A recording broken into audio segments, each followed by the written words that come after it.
All of the films that I shot in the beginning of my career, I shot in widescreen because it gave me twice as much area to give you, the audience, information. I could tell much more story faster with all of that space to use.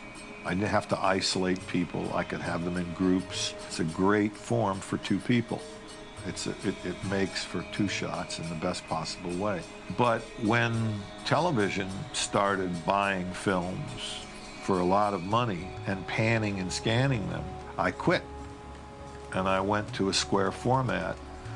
The first one of those, ironically, was out of Africa, which is the one I probably should have had on a widescreen. I haven't made a widescreen picture since. That's 20 years, until this picture. I went back to this widescreen, which is my favorite format, because I could give you much more information per second with that ratio than I could with any other ratio. I can have intimate close-ups of two people and still give you a sense of place all the time. You never lose a sense of the background. Not only are DVDs great quality, they often will release the films in the original format. So at least I know that all of the people in the world are not going to see my film butchered, cut up, and panned and scanned when I wasn't panning or scanning. Here's the shot as I set it up and filmed it. It happens right after Nicole Kidman is frightened. Someone has broken into her apartment.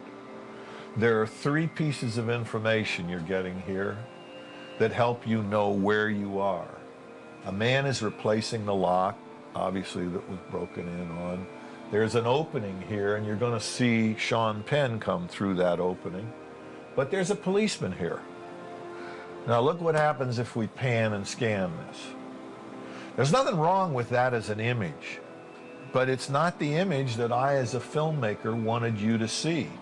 If I wanted to work in this 4:3 format, I would choose to work in that and have often, as many directors have, and directors do wonderful movies in that format, but they know they're working in that format, so they give you the information that they think you need in that format.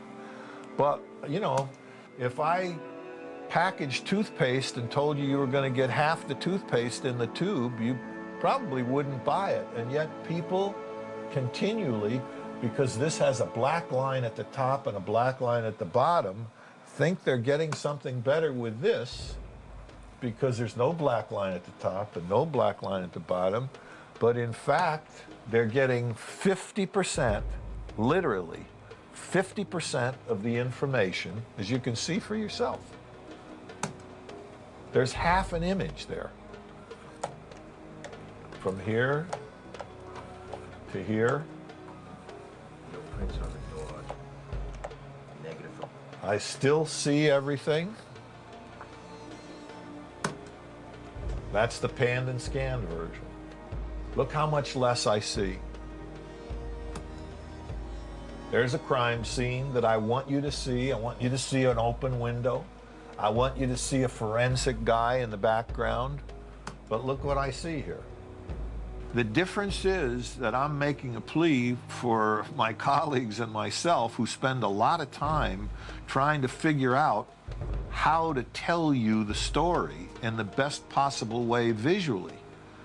And then someone else has to come in and cut the edges off of all of that and pan and scan it. So you're not seeing what story we tried to tell you. There's nothing wrong with this ratio. It's a beautiful ratio. They made movies in it for years.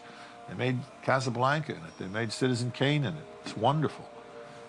It's just that if a director chooses to tell a story for whatever reasons in this ratio, because they want all this information in, it's not fair for somebody else to tell you with our name on it that this is what we shot. I didn't shoot that. Somebody else did. That's what I wanted you to see. This is not what I wanted you to see.